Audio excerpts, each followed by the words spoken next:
Yeah, g'day YouTubers. Tinker O'Toole again here with another video.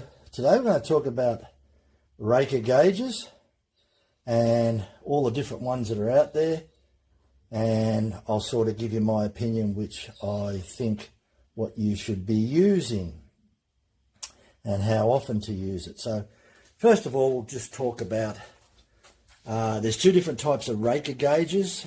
There is the flat constant gauge, which is this type here, also the type from Oregon. We'll just put a slide up there. This type of gauge was invented by Joseph Burford Cox in Portland, Oregon, and put a worldwide patent on it. It was 30 thou on one side, 20 thou on the other side. It was hardened, unlike the one today, which is made out of soft metal and not hardened, and only states 25 thou, and totally different design, but it's made out of soft metal. It's a checking gauge, and we'll get into that later in the video. It's only good for checking because if you run the file over the top, you'll file that away. It's not hardened metal like the Stihl gauges are. The Stihl gauges are hardened to Rockwell 62, so they are designed so you can run the file over the top of them, which speeds up doing the maintenance, and we'll go over that. So Joseph Burford Cox also invented another Raker gauge. It was an adjustable one, and we'll put that up there. And also he had many patents. The Cox chipper chain, the full chisel chain, the Raker gauge. So yeah, he had quite a few. So the adjustable Raker gauge, if you look at it, it's got the little dials on it, and you could adjust different depths. I really do wish that they had that back these days, but they don't. So anyway, it is what it is. So they're no longer available, but I think the adjustable one was a brilliant idea that Joe came up with. Now, Joe had another man working for him, head engineer by the name of Ray Carlton. And if anyone knows that name, Ray Carlton started his own business. Carlton makes Carlton chain and a few other things, and he put a worldwide patent on his progressive depth gauge. So we'll put a slide up of that. And it was called Philo Plate. All the pro loggers loved it. It was a great tool. And we'll put the patent application up next door to it. Now, the difference between a flat gauge, which is this type here. So this flat type constant gauge that was invented by Joseph Cox is used worldwide by probably most people. This type of gauge is also made by Stihl, but it's not really advertised that much. If you go into a Stihl shop and you ask for a Raker gauge, they'll give you this. This type of gauge has to be ordered in. It's not something they keep on the shelf. Can't tell you why, but they don't. Alternatively, Husqvarna keep these on the shelf, and they're of the same design. They're a progressive depth gauge. They've had this out for quite a while, and same thing, it's got the hard and the soft setting. They even went one step further and put their progressive depth gauge onto a roller gauge. The whole idea of these roller gauges is that you place them on the chain at a 30-degree angle, put your file in the middle, and you'll file in 30 degrees. And if you look on the back of the plate, you'll see 3/8, 5.5 millimeter file, H51, H54, and I think it's H58 by memory.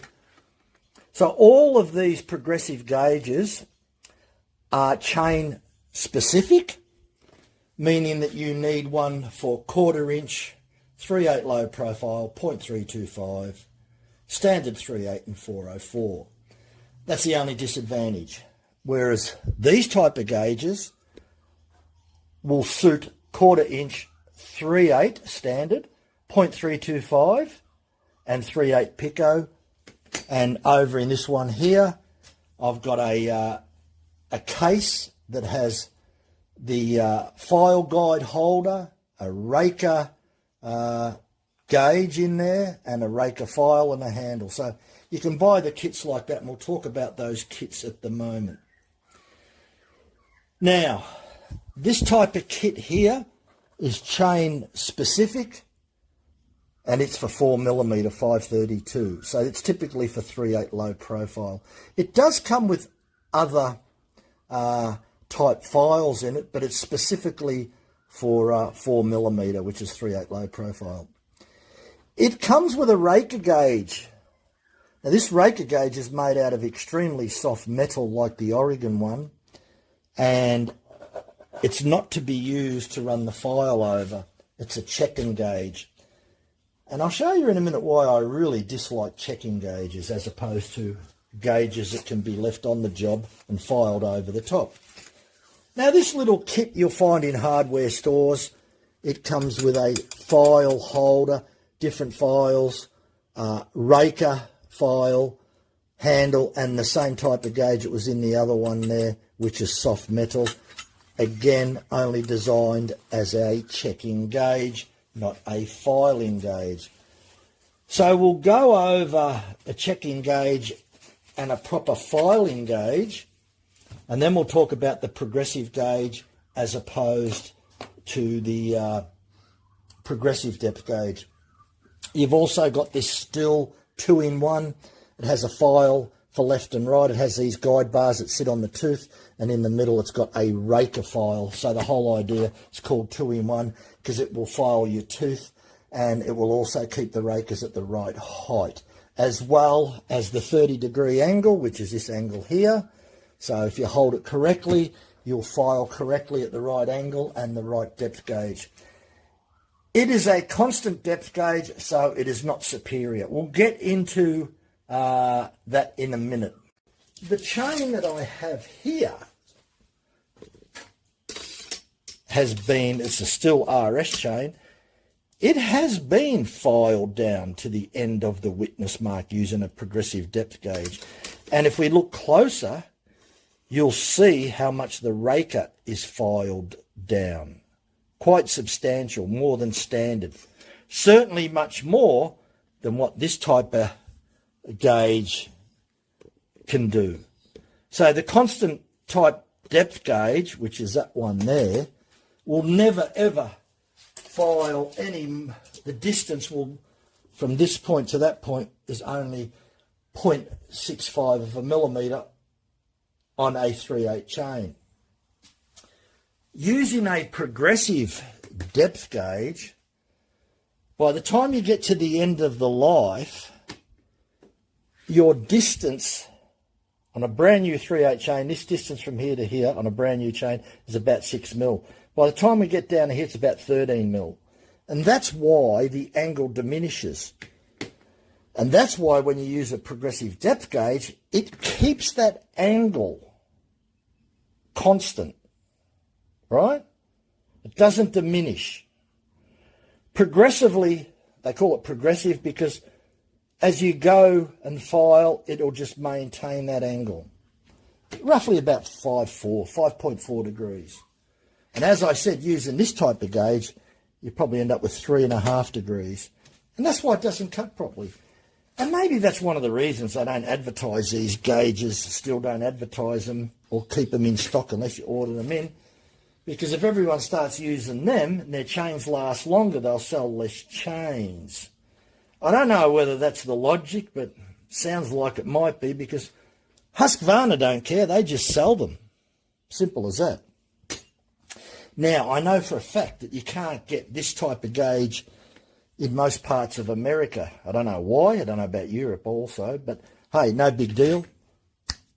West Coast saws. Here's a picture of West Coast saws. That's their version. Apparently they're made out of probably stainless steel 420, which you can harden. A lot of the other stainless steels you can't harden, but stainless steel 420 you can. So I'm hoping that I suspect that they'd be made out of that sort of steel because a lot of people file straight over the top. What I do like about the West Coast Saw Raker gauge tool, it's got more than one slot in it, so you can have different depths, which will change your attack angle. So you can go from a mild attack angle to an aggressive attack angle. So yeah, different attack angles there. So that's your option. You've got 3 different companies. Stihl make them, Husqvarna make them, and West Coast Saws make them. Oregon don't make them. As far as I'm aware of, Oregon only make this, which is a checking gauge tool, which is at 25 thou. It's not meant to stay in line while you file, because certainly with this type of gauge, and we'll just have a look how slow. If you're using this type of gauge, it is extremely slow using this type of gauge, because what you're supposed to do is place it on top, run your file across, and if you can feel the raker, take it off, file it a couple of times, place it back on. Oh, it needs a bit more. So you're constantly putting it off, on, and putting the file off, on. So you're repeating yourself over and over. Time consuming. At least on the Stihl gauge, which you can leave in place, right? So this is meant that you leave it in place and you just run the file over until you can't feel the resistance. Then you go to the next tooth. You don't have to take it off, on, and check. Doing this off, on, and check is time consuming, because if you were to leave this gauge in place, right, and file over the top, which I did once to check it, I just started filing it away. It just, I don't know whether you can see it, but that is that soft that just started filing away. I only ran the file over that 5 or 6 times. So you'll destroy this gauge in no time, and it's light and flimsy. It's really cheap quality. And I think I paid, it was about $20. Didn't even come with a handle. It came like that for about 20 Australian dollars, which was a bit of a rip-off. But I was expecting this gauge to work really good. And when I found out it wasn't hardened, very, very disappointed. This type of gauge will cost you about $12 from a Stihl dealer, and I think it's about $6 for this, so about the same price. But this is superior metal, and it's hardened to 62 Rockwell. So all the Stihl, the 2 gauges in question that I've been talking about are both hardened to 62 Rockwell. They are superior in metal compared to the Oregon, and also compared to these cheap Chinese gauges, which you'll file away in 2 seconds. So be very careful what you buy out there, people. There is another one that I've got here. This is another kit. Again, the same cheap and nasty Raker gauge tool. At least if you spend a little bit extra money, even if you spend double, for under around $50, get yourself the Stihl. You still end up with this type of gauge. Now, the only thing that's different between this is for 404 chain, and rather than 0.65 of a millimetre, it's 0.8 of a millimetre. So yeah, a little bit different. So there's the old saying, you only get what you pay for. And this is also the case with chainsaws, whether you buy Husqvarna or Stihl. Go out and buy your El Cheapo Chinese. You won't see any of our Australian government departments use cheap Chinese chainsaws. They only use generally Stihl. They don't use even Husqvarna. I think one of the main reasons is that they use Stihl. We've got about 600 Stihl dealers here in Australia. So you can go to any city that's got even a population of 15, 20,000 people, there'll be a Stihl dealer. 600 of them, so it's quite a lot. Whereas Husqvarna don't have anywhere, not even half that amount. So I think that's one of the main reasons people stick with Stihl, because of the dealerships are all over the place. In one particular town that I think had over 100,000 people, there was, 2 Stihl dealers. So, yeah. So do yourself a favour next time you go into your local shop. Either get a Husqvarna progressive depth gauge, order a Stihl progressive depth gauge because they're not on the shelf, or West Coast saws in America. You can get online no matter what country you live in. You can order the West Coast saws ones. They're highly recommended. I'd still own one of these because of the side windows, the degrees and the top plate angles. But certainly I can use this to check a brand new chain, but I generally don't use that to check the Raker. I generally use this progressive Raker gauge tool always on the soft setting because I generally have a 72cc saw, so I always opt for the soft setting, a little bit more aggressive. So I hope this information helps, and I hope that you understood about attack angle, because it's even the same whether you use an axe. If you look at the wood chopping championships, where the guys are standing on the log, they're bringing their axe in at a 45-degree angle. That is referred to attack angle. It's same as if you use an axe at home. You always put an axe on an angle, going with the grain rather than going across the grain. So when you tilt an axe at a 45-degree angle, that's going slightly with the grain in that direction rather than going straight down, which doesn't work good. So I hope that attack angle, if you can relate to that, every circular saw, every hand saw, the way that the teeth are, they're at a certain angle, and that is what is referred to an attack angle. And hopefully you've got a much better understanding of attack angle between this point and that point. Because when the tooth comes around the nose bar and comes in, it's coming into the attack angle. It hits the timber, bang.